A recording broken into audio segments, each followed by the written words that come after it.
옆 친구 꼬집어주면서 같이 말씀 열심히 듣도록 할게요. 자, 전도사님 박수로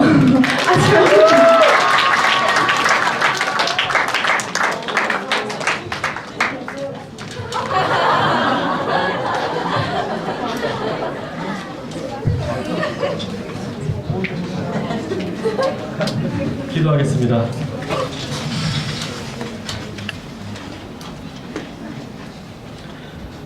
하나님, 이 시간 저희들이 겸손히 마음문을 열고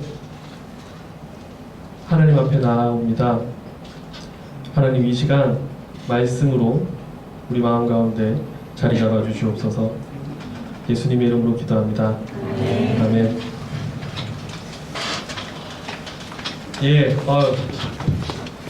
어떡하나 여러분을 보자마자 눈물 날 것 같은데.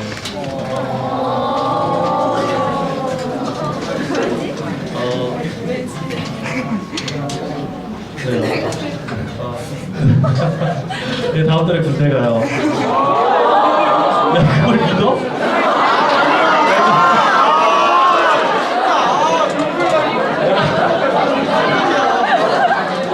그래요. 예, 다행이네요. 이게 자, 액자식 구성이에요. 액자식 구성. 무슨 얘기인지 알죠? 예, 이야기 속에 이야기가 있어요. 어떤 미국의 한 학생이 그 책을 읽었어요. 근데 그 책의 내용이 그 아버지를 너무나 사랑했던 한 소년의 이야기가 있는 거예요. 그 소년의 이야기가 미국 소년인데, 그 미국 소년이 너무 아버지를 사랑한 거야.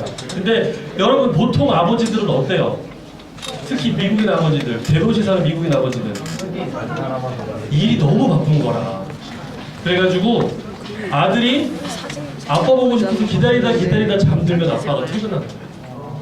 아빠 얼굴을 참아보고.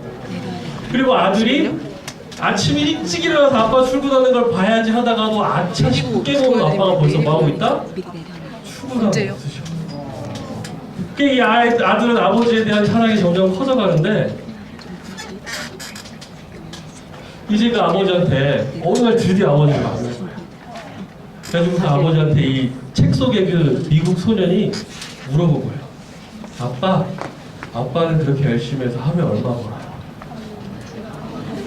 이거 알아? 야, 이거 알아? 나와. 야, 학원에서 선행 가서 하지 말라 그랬지. 이거 알아? 있어. 야, 근데 중요한 거는 이게 무슨 구성이다? 액자식 구성. 야, 어디서든 들을 수 없는 예화를 난 쓰고 있어요, 이 자식들아. 야, 어디 가서 이거 들은 얘기인데 하는 순간 찾아와. 자, 좋아요. 그렇게 해서 이제 아빠는 하루 일하면 얼마를 벌어? 아빠가 뭐라 그랬을까요? 뭐 적정 단어를 말했겠죠? 아빠는 하루에 $200를 벌어. 근데 그 친구의 목표는 뭐였을까요, 이제? 200달러를 모으는 게 그 친구의 목표가 된 거예요. 왜냐? 여러분들이 다 알다시피 아버지의 하루를 사기 위해서. 그래서 그 아들이 열심히 용돈을 모으고 모아서 $200가 된 날, 퇴근한 아빠를 기다리고 아빠에게 $200를 보내며, 아빠, 내일 하루 일 안 가면 안 돼요? 내가 $200를 모았어요. 감동적이죠? 자, 이제 진짜 본격 얘기 시작이야. 그래 가지고 그 책을 읽었던 또 다른 미국 소년이, 자, 액자식 구성이야. 이제 헷갈리기 시작했어. 그렇지? 자, 이 감동적인 이야기, 니들이 알고 있는 그 예화를 읽었던 또 다른 미국 소년이 이 이야기에 너무 감명을 받고, 그래가지고 그날 그 방으로 바로 그날 아빠에게 찾아가서 아빠에게 똑같이 물었어요. 그 예화 속 소년이 그랬던 것처럼, 아빠는 하루 그렇게 일해서 얼마 벌어요?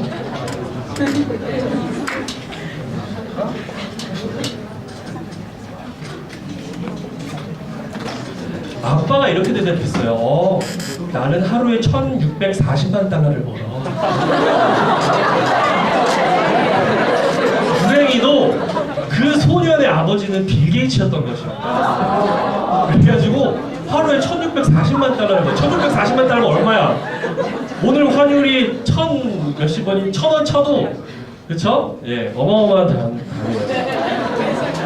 2014년 1월 기준으로 빌 게이츠가 재산이 82조라고 합니다. 82조. 전 재산이 82조면은 이미 우리는 20만 원 이상은 만져본 적이 없잖아. 태어나서. 그렇지? 야, 그 이상의 돈은 은행에만 존재하는 거잖아. 그렇죠? 82조면은요. 2014년 인구 997만의 사람들이 사는 이 거대 도시 서울이 1년에 25조를 쓴대요.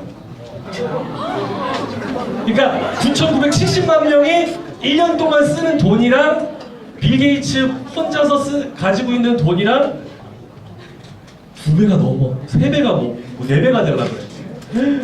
아, 네, 아니구나. 2배 조금 넘어요. 60억 달러.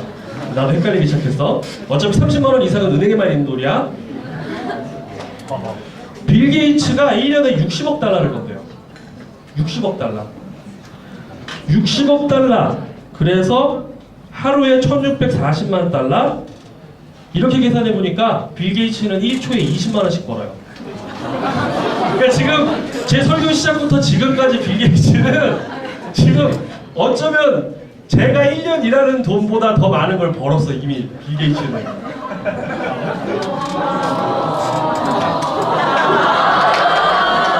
눈물이 나네?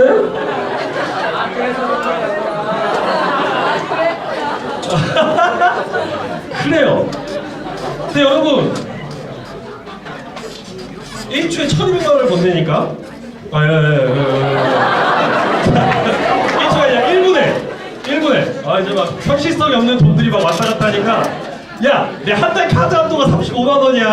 야, 그러니까 내가 그 돈을 상상이나 하겠냐고. 눈물이 나네. 자, 근데 어느샌가 우리가 이제 날 잡고 얘기를 하니까 이렇게 된 거지. 빌 게이츠는 부자다. 그리고 저 앞에 나와 있는 박정수 전도사님은 좀 슬프다. 이게 지극히 당연한 이야기가 됐어요. 지극히 당연한 얘기가 됐어. 자, 여러분, 우리 축구와 야구 이야기 한번 해볼까요? 호날두.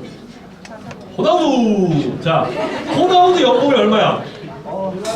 모르죠. 공개가 안 되죠. 한 80억 중? 80억 중? 아니요. 주급. 아, 주급이 아닌가? 아, 70억 연봉이 70억 그러면은 아, 주급이 7억. 네, 어차피 30만 원 이상은 이제 나 막 나가기로 했어. 호나우드는 일주일에 7억을 번대요. 7억. 그럼 하루에 얼마 버는 거야? 하루에 1억. 저의 1년은 호나우드의 하루보다 가치가 없어요. 이게 내 1년을 비교해서 호나우드가 굉장히 자존심 상할 수도 있어.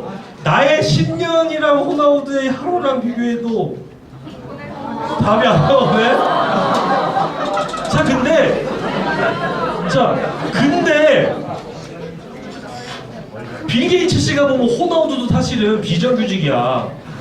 레알 마드리드랑 4년 막 3년 단위로 계약 갱신하고 막 만 32세 3세면은 직장이 생길까 없어질까 전전긍긍하는 소시민이란 말이야. 그렇잖아요. 60조를 가지고 있는 빌 게이츠 씨 입장에서는 비정규직이야. 지금 레알 마드리드랑 4년 계약인가? 그쵸? 예, 계약직이야, 계약직. 레알 마드리드가 4년 뒤에 연장 안 해주면은 끝이야. 그러면은 빌 게이츠 입장에서는 일주일에 7억 가지고 어떻게 사냐고. 이번 여름휴가 때 20억짜리 요트를 빌렸대는데 22억짜리 요트를 빌렸대는데 50이요? 아, 몰라. 이제는 30만 원 이상은 계산하지 않기로 했어. 여러분, 이제 한번 생각해보세요. 이게 안 이상해요? 왜 이 앞에 활기차고 그렇게 재밌는 전도사님의 일생은 왜 호나우드와 비교해지면 그렇게 지극히 초라해질까? 눈물이 날 지경이래. 그리고 그 멋있는 호나우드의 일생도 빌 게이츠랑 비교해보면 왜 그렇게 초라해지고 말까요? 이상하다는 생각 하나도 한 번도 안 해봤어요? 그럼 지금 한번 생각해보세요. 이상해요, 안 이상해요? 우리 좀 교만하게 말하자면은 뭐 호나우두가 잘났으면 얼마나 잘났고, 그렇죠? 내가 호나우두보다 재밌잖아. 자, 그래요. 자, 내가 호나우두보다 여러분들과 곁에 가까이 있잖아. 그렇죠? 그게 중요한 게 아니긴 하지만 그건 아마도 이 사회가 사람의 가치 평가의 기준을 효율성으로 보고 있기 때문일 거예요. 호나우두에게 일주일에 7억을 지불하는 그 레알 마드리드는 일주일에 7억 이상 호나우두를 통해서 벌어들일 자신이 있을까 없을까? 있어요. 그쵸? 그에 반해서 레알 마드리드 구단이 평가했을 때 박정수란 전도사는 일주일에 7만 원에 대한 물음표가 생긴단 말이야. 그쵸? 효율성에 관한 문제란 말이야. 여기 보인 저와 여러분들을 판단하는 잣대가 이 세상은 무엇이다? 효율성. 비단 이 효율성의 문제는 먼 곳에 있지 않아요. 우리가 모여있는 이 신화의 공동체, 몇 년 전에 바티칸에 있는 성당에서 이 효율성에 관한 제도를 도입했다고 합니다. 신부님들이 각자 일하는 대로 신부 봉급을, 많은 성도들을 전도하는 신부에게는 많은 월급을, 못하는 신부에게는 조금의 월급을. 바티칸뿐만 아니라 서울에서 네노라는 한 교회에서 부목사님들에게도 이런 효율성과 성과에 관한 회의를 지불한 적이 있었다고 합니다. 교구 목사님들, 부목사님들 교회 여러분 계시죠? 그러면 이제 1교구는 구역예배 때 몇 구역이 모였고 몇 명이 전도가 돼서 늘었고 몇 명이 성공 모였는지 이런 걸 다 퍼센티지로 나눠서 어떤 부목사가 가장 열심히 일을 했는지를 나타내고 거기에 따른 차별로 차등을 두고 월급을 주었다고 합니다. 여러분 어떻게 생각하세요? 우리 이런 신앙의 공동체에서도 이런 일이 벌어진다는 거에 대해서. 이 세상은 효율성의 원리로 움직입니다. 이 말은 바꾸어 말하면 조금 투자해서 많이 벌수록 훌륭하다, 안 훌륭하다? 훌륭하다. 그렇죠? 그런 의미로 일주일에 7억을 받는 호나우두는 훌륭한 사람이 안 훌륭한 사람이에요. 훌륭해요. 그 사람은 그 레알 마드리드 구단에게 일주일에 7억 이상의, 7억이 뭐야? 몇십억의 이익을 가져다주는 그런 효율성이 있는 사람이에요. 빌 게이츠 또한 그래요. 여러분 빌 게이츠가 1초에 얼마 번다고? 1초에 20만 원. 그러니까 그 빌 게이츠는 만 원짜리를 안 줘. 만 원 주는 시간에 19만 원 손해 본 거야. 여러분들 이게 잘 감이 안 오지? 5만 원짜리는 똥이야 똥. 그걸 주스 다니면은 완전 바보야. 이게 무슨 일 때문에 벌어진다? 효율성 때문에. 또 이 세상은 다수결의 원리에 움직여요. 그렇죠? 다수결. 다수결 보통 어떨 때 쓰나요? 투표할 때. 제가 그래서 투표에 관한, 다수결에 관한 재밌는 조사들을 한번 조사해보자. 빵빵 터지는 게 굉장히 많아요.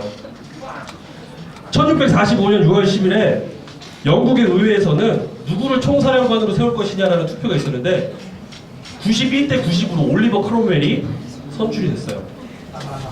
한 표 차이. 1701년 조지 1세는 한 표 차이로 영국 국왕에 즉위하게 됩니다. 그리고 미국의 1대 대통령은 누구예요? 조지 워싱턴이었어? 야, 아브라함 링컨은 몇 대 대통령이야? 야. 그래요. 네, 그래서 제가 일주일에 7억을 못 받아요. 자, 그럼 니들도 알 것 같아. 3대 대통령은 누구야? 그래, 어차피 피차 몰라. 근데 3대 대통령이 한 표 차이로 당선됐대요. 대통령이. 그리고 이거는 이제 투표에 관한 기록 중에 제일 빵 터졌던 건데, 잘 들으세요.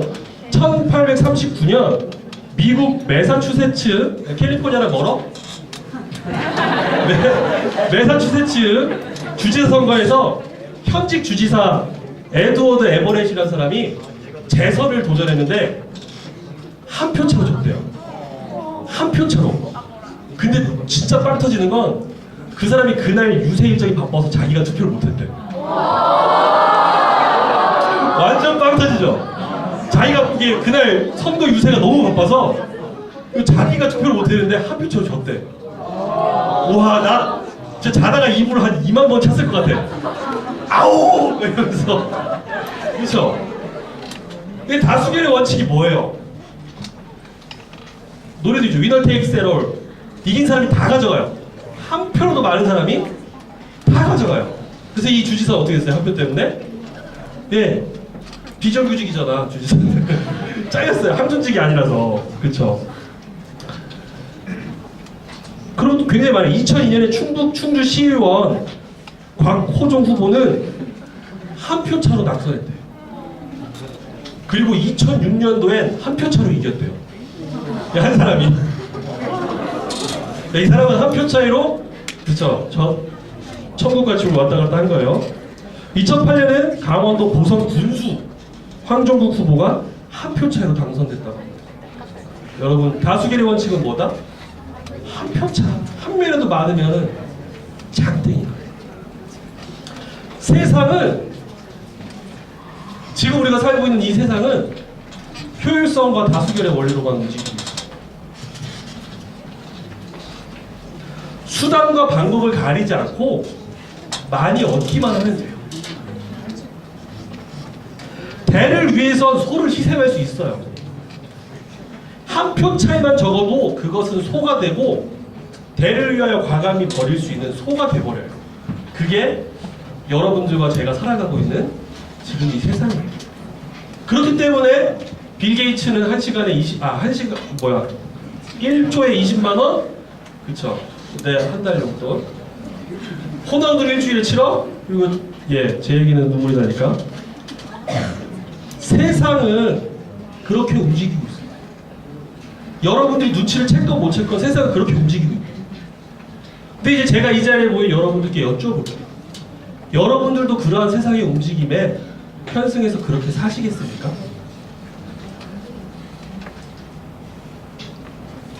세상은 그렇게 살더라도 우리는 그리스도 교인이라는 이름으로 모인 우리 신앙의 공동체는 결코 그렇게 살아서는 안 된다는 겁니다.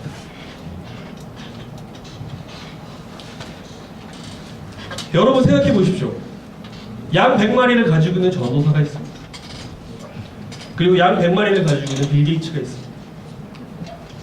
그리고 서로 한 마리씩을 잃어버렸어요. 빌 게이츠 씨는 분명히 이렇게 말하겠죠. 나에겐 아직 남아있는 99마리의 양이 있다. 난 이 99마리의 양을 관리하겠다. 하지만 여러분 생각해 봅시다. 전도사라는 내가 빌 게이츠와 똑같은 이야기를 한다면 여러분들 이해하시겠습니까? 납득하시겠습니까?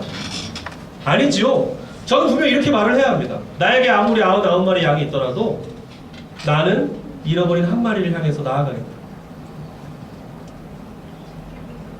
세상은 어쩌면 여러분들에게도 이러한 기대를 가지고 있을지 모르겠습니다.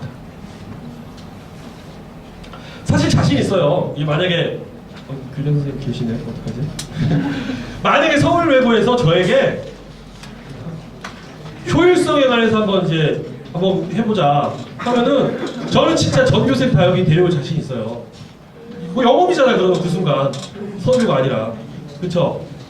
이게 교장 선생님이랑 나랑 1인당 얼마씩 인센티브를 받기로 했으면 그 중에 얼마를 너네들에게 환급해주고, 그렇잖아요. 그러면 되죠. 영업이잖아요. 그 순간. 근데 전도사라는 사람이 그러면 돼야 안 돼요. 세상은 효율성에 향해 움직인다 하더라도 저와 여러분은 그렇게 해서는 안 된다는 거죠. 오늘 본문 사무엘상 30장의 이야기는 이러한 효율성과 다수결의 이야기를 하고 있습니다. 제가 여러분들께 다윗의 이야기, 사무엘상 28장, 29장, 30장의 이야기를 한번 이야기로 이야기해드릴게요. 예, 다윗의 그 느낌적인 느낌 아니까. 자, 여러분 다윗 하면은 무엇이 떠오르나요? 다윗. 돌멩이. 그렇죠. 목동 다윗. 작은 키로 골리앗을 쓰러뜨린 목동 다윗. 또 말씀 묵사가 예, 너무 불건하신 말씀, 좋은 말씀 감사합니다. 자, 또 여러분들이 알고 있는 그 다윗의 외형적인 모습. 잘생겼다. 그래요. 여러분들이 생각하는 다윗의 모습 보통 두 가지예요. 곱디고 온 소년의 모습으로 골리앗을 쓰러뜨리고 사울왕 옆에서 곱게 하프하는 뭐 그런 소년의 모습. 아니면은 큰 왕관 쓰고 큰 칼 차고 예루살렘 예루살렘에서 이스라엘을 호령하고 다스리는 왕의 모습, 그쵸? 여러분들이 기억하고 있는 다윗의 모습이 두 가지예요. 그래서 뭐 목동 시절에 묵상을 하면서 뭐 연주를 했거나 왕이 되어서 뭐 회개하면서 통곡했던 그 모습. 근데 오늘 사무엘상 28장, 29장, 30장의 모습은 뭔가 삼국지와 같은 모습이에요. 방랑하는 군주, 방랑군주 다윗의 삶이 나와요. 방랑하는 군주. 약간 느낌의 필이 삼국지랑 거의 비슷해요. 여러분, 방랑하는 군주 삼국지에 누구 있어요? 유비가 그쵸, 소패성에 자리를 트잖아요, 그쵸? 삼국지 안 읽어요? 맞아요, 수능이 안 나와요. 읽지 않아도 돼요. 그냥 적벽 하나 외우면 돼요. 여기 언어영역에 나오니까 2007년에 기출문제죠, 그렇죠? 2007년 수능. 네, 언어영역 3주 완성. 자, 그렇긴 한데 그 다윗은 장년이 되고 용사가 되었을 때 사울왕으로부터 미움을 사게 됩니다. 그래서 블레셋으로 망명하게 됩니다. 블레셋이 누군지 알죠? 이스라엘의 철천지 원수. 지금도 싸우고 있어요. 네, 팔레스틴이 지금의 블레셋입니다. 그 블레셋에, 그러니까 사울의 숙적인 블레셋에 망명을 하게 됩니다. 그 블레셋 국왕은 다윗을 어떻게 대접했을까요? 삼국지서처럼 똑같이 그 블레셋의 한적한 시골에 그 시글락이라는 한 조그만 성을 다윗에게 내어줍니다. 그래서 다윗은 자신을 따르는 부하 600명과 자신의 가족들, 자신 부하의 가족들과 그 시글락 성에 몸으로 의탁하게 됩니다. 기회를 노리며, 뭔가 삼국지의 그 방랑하는 군주처럼 기회를 노리며. 그러다가 28장에 드디어 블레셋 군대와 사울 왕의 군대가 자웅을 겨루게 됩니다. 여러분, 만약에 여러분들 600명의 추종자를 끌고 있는 방랑하는 군주 다윗이라면 사울 왕의 이스라엘과 블레셋 군대가 싸운다면 어느 쪽에 붙으시겠습니까? 아, 붙을 거예요?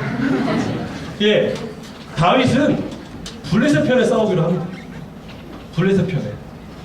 왜냐하면 블레셋 입장에서도 사울 왕을 무찌른 뒤 자기 밑에서 망명했던 다윗을 이스라엘 왕으로 임명하면 어떻게 돼요? 똑똑하시게 되잖아요. 그리고 기회를 노리고 있는 다윗 또한 블레셋의 힘을 빌리며 사울을 물리치면 자신이 이스라엘 왕이 되는 거니까. 그렇죠? 그래서 시글락 성읍에 가족들과 재산을 남겨둔 채 600명의 자신을 따르는 병사만 이끌고 이스라엘 셈, 양 진영이 대치하고 있던 사울 왕의 이스라엘 군대와 블레셋 군대가 대치하고 있던 이스라엘 셈으로 진격을 하게 됩니다. 집을 비운 채. 근데 막상 싸우러 가니까 블레셋의 왕 말고 다른 그 밑에 다른 부하들이 왕이시여 다윗을 못 믿겠습니다. 그냥 다윗 돌려보냅시다. 이렇게 얘기를 해요. 여러분들 이해가 가죠?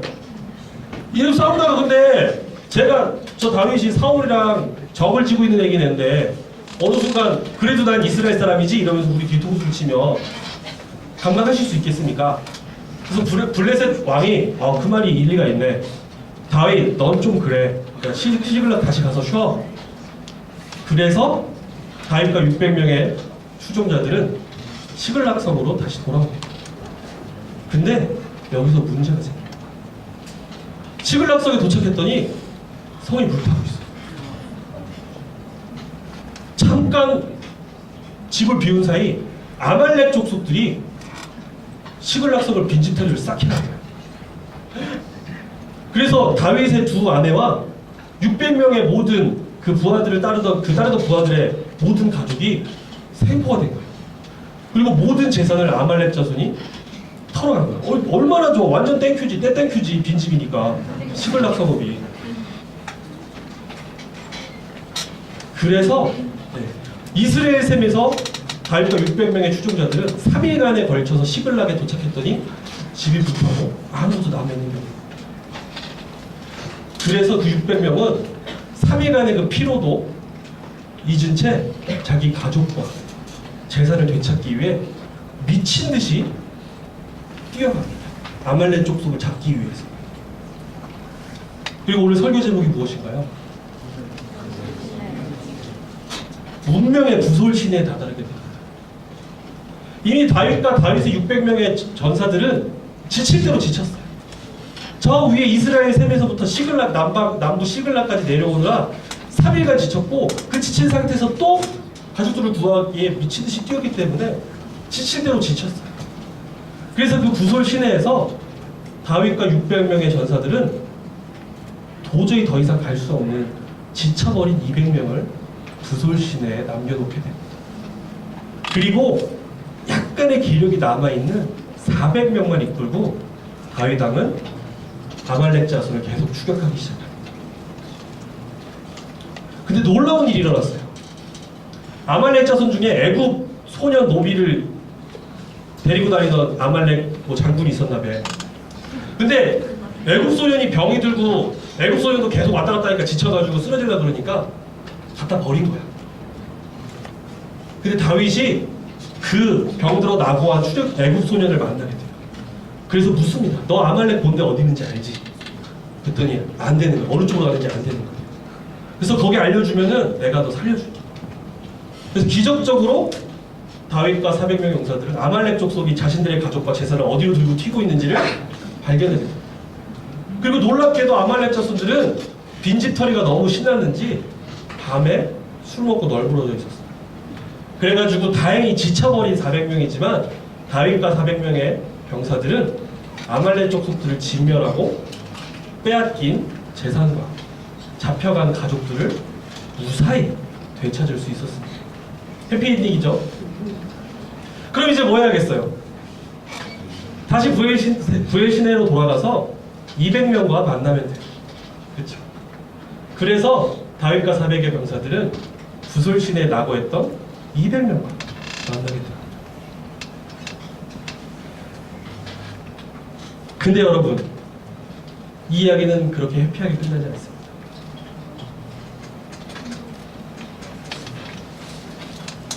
밤새 추격해서 실제 칼부림을 했던 그 400명의 병사 중 일부가 그럴듯한 이야기를 꺼내요. 다윗 왕이시여, 지난밤 전투에 누가 참여했습니까? 그리고 누가 지난밤 전투에 참여하지 못했습니까? 우리 400명이 참여했고 저 200명은 아무것도 하지 않았습니다. 그러니 저 200명에게는 우리가 차마 뺏을 수 없는 가족만 돌려주고 우리가 되찾은 개, 소, 말, 금, 은 이런 재산들은 우리 400명만 나눠 가집시다.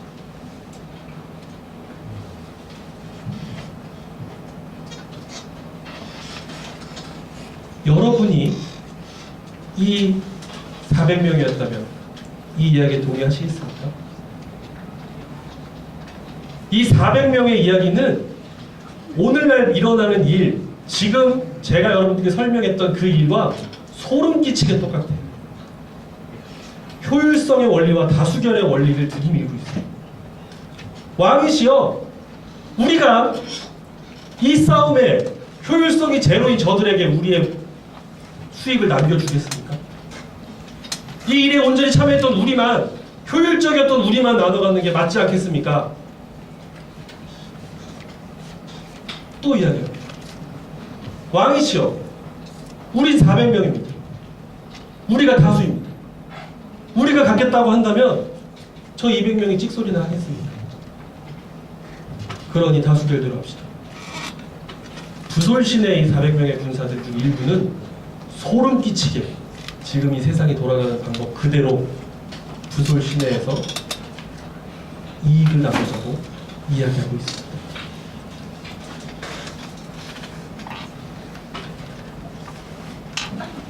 정말 재미난 표현이 있어요.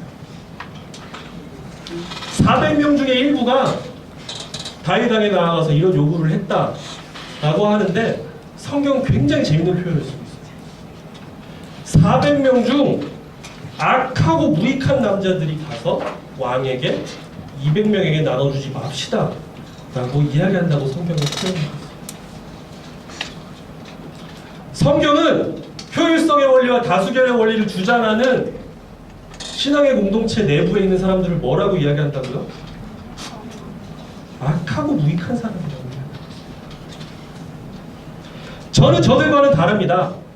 나를 저들과 똑같이 취급하여 주지 말아주십시오. 나는 저들보다 효율적이고 나는 저들보다 다수입니다.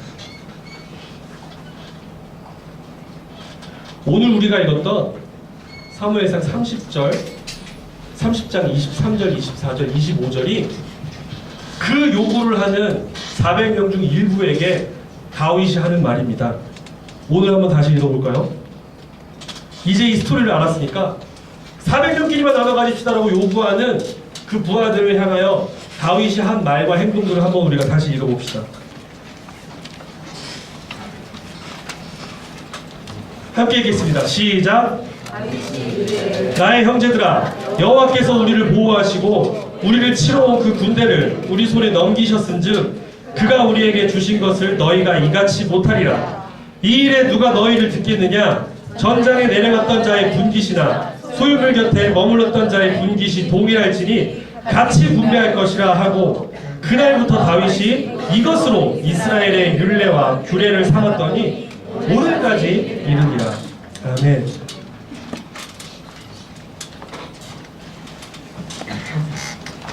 다윗은 이렇게 말하고 있어요. 400명 너네들이 효율적으로 움직였다고? 천만에 그 일은 하나님께서 하신 것이다. 그러니 너희가 했다고 주장하지 못할 것이다. 감히 그것이 너희 것이라고 주장하지 못할 것이다.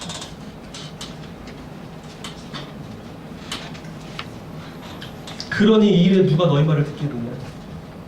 전장에 내려갔던 자의 분깃이나 소유물 곁에 남아있던 자의 분깃이나 똑같은 것이다. 첫 번째 다윗의 주장은 뭐라고요? 너네가 했다고? 천만에 누가 하셨다? 하나님이 하셨다. 그리고 다윗은 참 재미난 표현을 해요. 사실은 200명은 체력이 방전돼서 낙오했던 사람이에요. 근데 200명을 다윗은 뭐라고 표현해주고 있습니까? 구슬신에서 뭐하고 있던 사람? 소유물 곁에 머무르고 있습니다. 약소하지만 그나마 블레셋 원정에 참여했다가 들고 왔던 그 약소한 소유물들을 그 나머지 200명들이 지키고 있습니다. 다윗은 놀랍게도 그 버림받고 남겨진 그 200명의 몫이, 그들의 역할이 분명히 있었다고 또 이야기를 하고 있습니다. 우리 공동체에는 두 가지 사람이 있습니다. 능력이 되는 사람과 능력이 조금 부족한 사람. 세상은 이 문제를 교묘하게 성실의 문제로 가져갑니다. 부지런한 사람과 게으른 사람. 그리고 어떻게 이야기합니까? 부지런한 사람이 더 갖는 것은 당연하고 게으른 사람이 못 갖는 건 무엇하다? 당연하다. 하지만 오늘 성경은 우리에게 무엇을 말하고 있습니까? 이런 말이 있습니다. 빨리 가려면 혼자 가고 멀리 가려면 함께 가라. 이제 여기 오늘 다윗의 말씀이 우리 서울외고 이제레몬 200여 명의 기독 학생들에게 어떤 의미가 되는지 한번 이야기해 봅시다. 여기 계신 대부분의 학생들은, 그리고 여기 계신 대부분의 선생님들은 아마도 세상 속에 들어간다면 400명에 속할까요? 200명에 속할까요?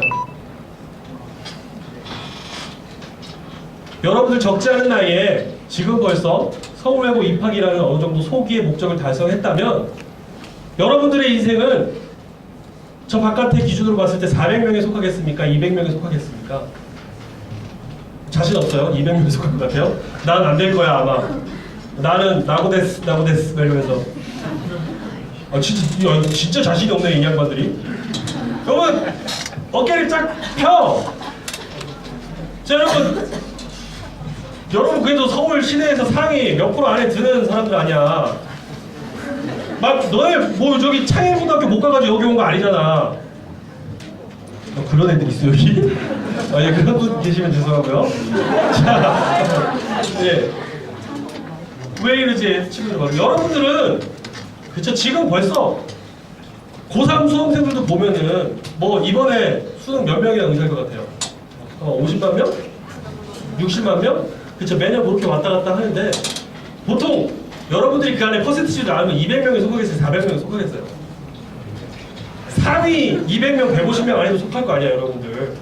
그쵸? 아, 야, 왜 자신 없어, 얘 너? 어? 제가 여러분들께 이 자리에 모인 서울외고 학생들에게 부탁드리는 건 여러분들이 400명의 자리에 갔을 때 효율성의 원리와 다수결의 원리를 여러분들의 입으로 말을 해야겠습니까? 안 해야겠습니까? 해야겠다고요?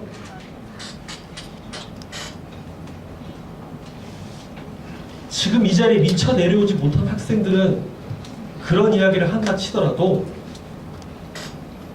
일주일에 한 번 예배드리지 않는 다른 외국어 고등학교 학생들은 그런 이야기를 한다 하더라도 이 자리에서 이 말씀을 나눴던 여러분들은 저 미쳐버린 세상에 들어가셔서 저 세상이 말하는 효율성의 원리와 다수결의 원리에 맞서 싸우십시오. 이게 여러분들을 이 자리에 모으신 하나님의 뜻입니다.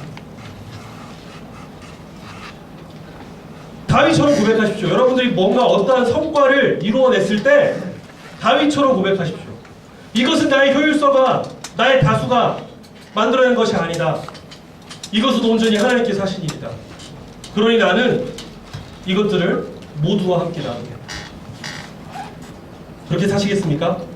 네. 이 세상 속에서 외롭지만 이 세상의 법칙과 싸우시겠습니까? 사진을 보여주세요. 사진. 이거 위아래가 잘리겠네?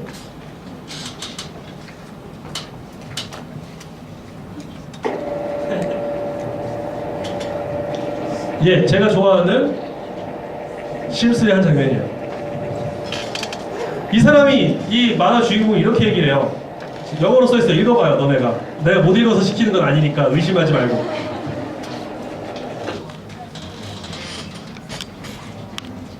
읽는 거요, 많은 거요. 자, 읽어보세요.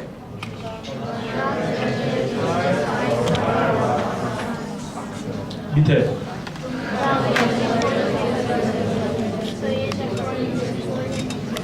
예, 친절하게 해석해 줄게요. 예수가 말했는지 칼 마르크스가 말했는지 긴가민가 한데 자기 능력대로 내고 자기 필요대로 가져갔던 사람들이 있더라. 사도행전 11장과 4장의 이야기를 이 사람이 인용한 거예요. 근데 이 사람이 뭐라고 얘기한다고요? 예수가 말했는지 공산주의자가 말했는지 긴가민가 한데 능력대로 내고 필요대로 가져간 사람들이 있다더라. 이야기를 하고 있습니다. 여러분들 어떻게 생각하십니까? 우리 전도사님은 공산주의자였어? 사상 검증하지 마. 예. 사실 저는 근데 되게 웃기. 나도 설교를 준비하면서 되게 웃겼던 게 사실 공산주의의 반대말은 민주주의가 아니거든요. 그렇죠? 자본주의죠, 그렇죠? 근데 사실은 우리가 헷갈려하고 있어요. 우리의 삶이 인생, 그렇죠? 우리 사회 시스템이 지금 우리가 살고 있는 대한민국 땅이 뭔가 공평한 분배를 이야기하면 뭐라고 내 얘기를 손가락질을 받아요? 공산주의자라든지 뭐 북한놈이다. 그렇죠? 다음 사진 보여주세요. 저는 민주주의를 굉장히 좋아해요. 그래서 여러분들께 책 한 권을 소개해드릴까요? 여러분들 진짜 꼭 읽으셨으면 좋겠어요. 저는 진짜 민주주의를 완전 사랑하거든요. 사실은 효율적인 사회를 이룩하고 뭔가 불나오는 사회를 만드는 데는 사실 효율성의 원리와 다수결의 원리만큼 합리적인 제도도 없어요. 근데 이 책은 그 제도들의 함정을 꼬집어서 이야기하고 있어요. 여러분 이 책의 지은이 파커 팔머라는 할아버지는 기독교 교육의 대가예요.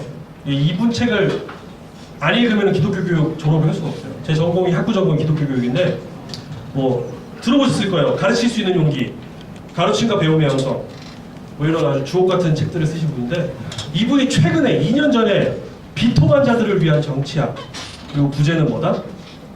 왜 민주주의에서 마음이 중요해?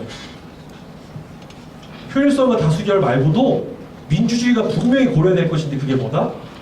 마음, 특별히 비통해하는 마음. 이분은 저랑 생각이, 저는 이 책을 읽으면서 이분과 저의 생각이 너무나도 비슷한 걸 알았어요. 이분은 자신이 너무나도 사랑하는 민주주의가 민주주의란 이름으로 폭력을 행사할 수 있다는 사실을 깨닫고 너무 슬퍼합니다. 그러니까 민주주의 국가고 하나님이 세운 국가라고 미국과 민주주의를 사랑했던 이 할아버지가 미국이 민주주의란 이름으로 다른 나라를 침략하고 자원 때문에 다른 나라를 괴롭히는 것 때문에 마음의 상처를 받아요. 마음이 너덜너덜해진 게 막 보여요. 그래서 이 상황은 민주주의가 잘못된 게 아니라 민주주의를 실행하는 사람들의 마음속에 무엇이었다? 비통함이었다. 우리가 누군가를 아끼고 그 사람을 위하여 슬퍼해 줄 수 있는 마음이 민주주의에 누락됐기 때문에 이러한 슬픈 일들이 우리 세상 속에 벌어지고 있다. 이 기독교 교육 학자는 그런 판단을 하고 정치책을 이렇게 쓰게 돼요. 정치에 마음보다 중요한 겁니다. 여러분들 한번 꼭 읽어보십시오.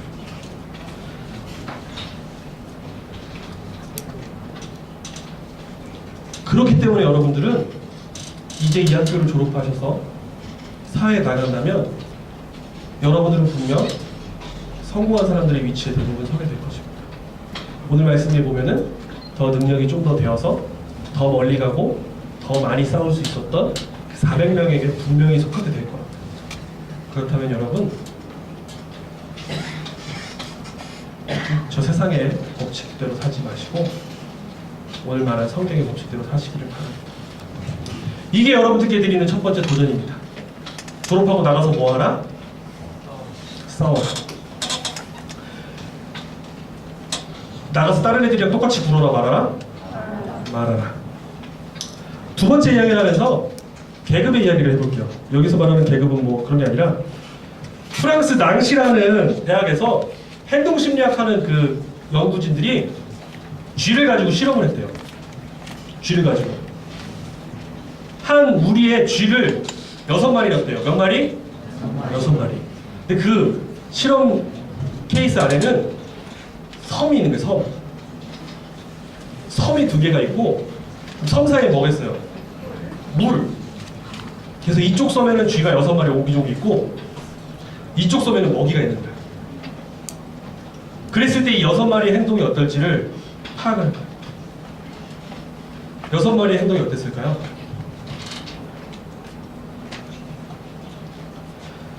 여섯 마리의 쥐가 3부류로 나눠졌대요. 첫 번째로 2마리는 피착취형. 2마리는 열심히 수영장을 수영을 해가지고 다른 섬으로 건너가서 먹이를 찾아가지고 다시 열심히 수영을 해가지고 다시 그 섬으로 돌아왔대요. 근데 가만히 있던 2마리에게 뺏긴대요. 피착취형 2마리. 그럼 나머지 2마리 또 뭐가 있겠어? 착취형 2마리. 아무것도 안 하고 그 피착취형 쥐 2마리가 물어온 걸 뺏어 먹어요. 그리고 그 6마리 중 1마리는 독립형. 헤엄쳐서 먹이를 찾아가지고 건너오고 안 뺏기고 지 혼자 먹는 독립형. 그리고 1마리는 뭐겠어? 무능력형. 건너지도 못하고 그냥 혼자서 그냥 그 섬에서 앉아서 굶는 애. 신기하죠? 근데 이 실험을 전혀 다른 쥐로 6번을 했더니 어떤 조합으로 6마리를 넣던 똑같이 3부류로 나눠진다. 4부류로. 착취하는 애, 피착취 당하는 애, 혼자 독립하는 애, 그냥 있는 애. 그래가지고 이 실험을 더 많이 했대요. 그래가지고 6개의 실험을 통해서 피착취형 2마리씩을 모아서 6마리 한 어항에, 그리고 착취를 했던 애들만 모아서 6마리 하나. 그러니까 여러 실험을 통해 피착취 당했던 애들만 6마리, 착취했던 애들만 6마리, 독립했던 애들만 6마리, 무능력했던 애들만 6마리 이렇게 모아놨더니 어떤 일이 벌어졌을까요? 놀랍게도 분명 똑같은 행동을 했던 끼리 모았는데 그 안에서 다시 2마리는 건너갔다 와서 뺏기고 2마리는 가만히 앉아서 뺏어 먹고 1마리는 지 할 일 지가 알아서 하고 1마리는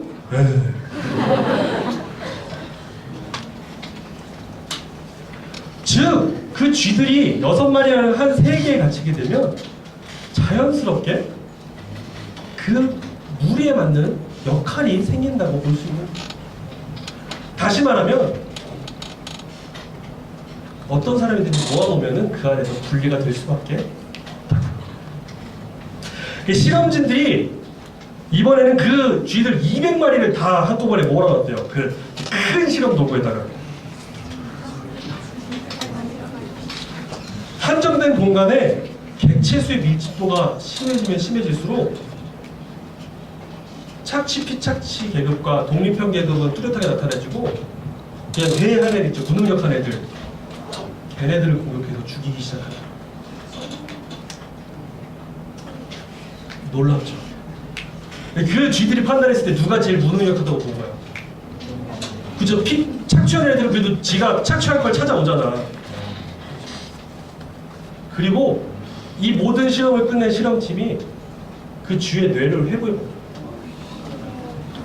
그래서 그 각 역할에 맞는 쥐들이 가지고 있던 스트레스 정도를 실험해봤는데 어느 집단의 스트레스가 제일 높았을까요?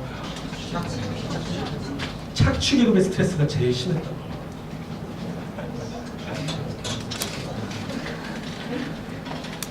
제가 이 말씀을 통해서 여러분들께 드리는 두 번째 도전은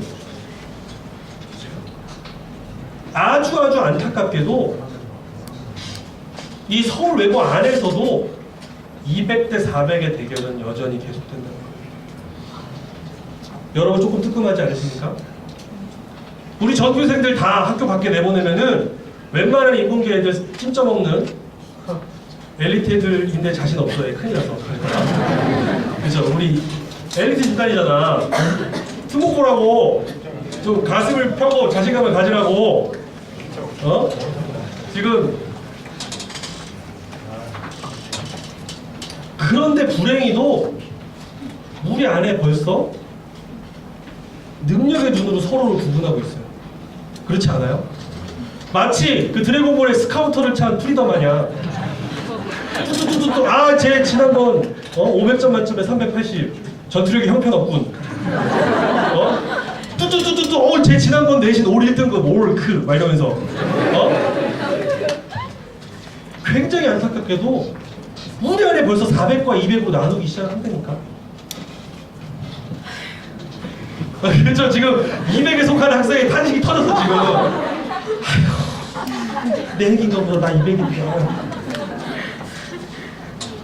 여러분, 우리가 건강한 공동체로 나아가려면 우리 안에 이런 계급들, 우리 안에 이런 나눔들 없애야 합니다. 어떻게 생각하세요? 가슴에 찔림이 있습니까? 아니면 여러분 그런 나눔이 쟤는 삑해봐야 쟤는 삑해봐야 안원동 호랑이 대학이나 가겠지. 나는 낙선대 갈 건데 막 이러면서 막 이러잖아. 쟤는 뭐 흑석동 청룡대학교나 가겠지. 나는 신촌 독수리대학 갈 건데 막 이러면서 서로의 능력에 따라서 나누고 계시지 않습니까? 혹시 그렇다면 여러분의 그러한 삶은 버리십시오. 오늘 성경은 무엇을 말하고 있습니까?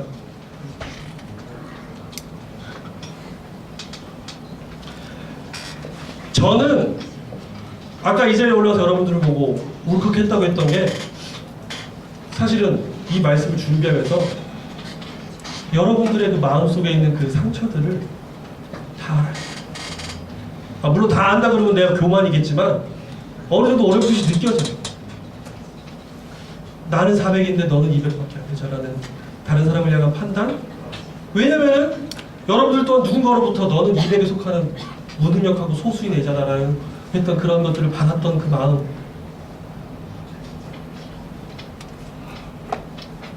여러분 놀랍게도 서울대 의대 가면 행복할 것 같죠? 거기에 자퇴율이 장난이야. 물론 저는 못 가봤지만 거기에서 공부를 한 제 친구 말에 의하면 1, 2학년 때쯤에 애들이 전부 멘탈이 터진대요. 왜냐면 태어나서 2등이라는 걸 못 해본 애들이 가는 데가 서울대 의대잖아. 태어나서 2등을 못 해본 애들만이 갈 수 있는 아주 이상한 데가 서울대 의대잖아. 그렇죠? 너네처럼 2등도 할 줄 알고 3등도 할 줄 아는 그런 유능한 사람들은 안 가는 데가 서울대 의대잖아. 그러니까 난생처음 거기서 꼴등도 한 애들 그 차라리 1등끼리 모아놨으니까 결국 누군가는 2등도 하고 꼴등도 해야 될 거 아니야. 멘탈이 터져 나간다는 거예요. 내가 1등인 줄 알고 평생을 20평생 살아왔는데 우와 나 과에서 꼴등했어. 우와. 그러니까 그걸 견디지 못하고 멘탈이 팍 터져 나가. 여러분 세상의 법칙대로 살면은 그 어떤 집단에서도 행복을 느낄 수가 없어. 여기 있는 몇 명은 되게 긍정적이야. 200에 속해서도 이러면서 사는 애들 여기 있어. 그렇게 웃지 마. 티내지 마. 티내지 마. 그래요. 여러분 정신건강이 최고예요. 오늘의 결론은. 하지만 여러분 진짜 부탁드립니다. 적어도 신앙인의 이름으로 모인 우리들은 우리 안에서 400대 200으로 부리짖는 걸 그만두어야 해요. 동의하십니까? 네. 이제 말씀을 정리하려고 합니다. 제가 오늘 설교를 부솔 시내에서 철험이라고 지었어요. 세상이 여러분들을 향하여 효율성의 원리대로 이 일을 처리하거라라고 명령할 때 여러분들은 부솔 시내를 떠올리십시오. 그리고 다윗이 어떻게 이 일을 처리했는지 기억하십시오. 그리고 어떻게 행동하라? 부솔 시내에서처럼 행동하라. 여러분들이 이 학교 안에서 그리고 저 세상에서 여러분들에게 누군가 다수결 원리대로 행동하여라라고 명령할 때 여러분들 무엇을 떠올리라고요? 부솔 시내에서 있었던 일들을 떠올리십시오. 그리고 부솔 시내에서처럼 부솔 시내에서의 다윗처럼 행동하십시오. 그리하여서 먼 훗날 여러분들의 후배들이 여러분들을 추억할 때 오늘 말씀 25절처럼 서울외고 출신 기독인들은 이러한 나눔을 그때부터 서울외고의 법도로 삼았더라 라는 소리를 듣는 여러분들이 되시기를 바랍니다. 기도하겠습니다.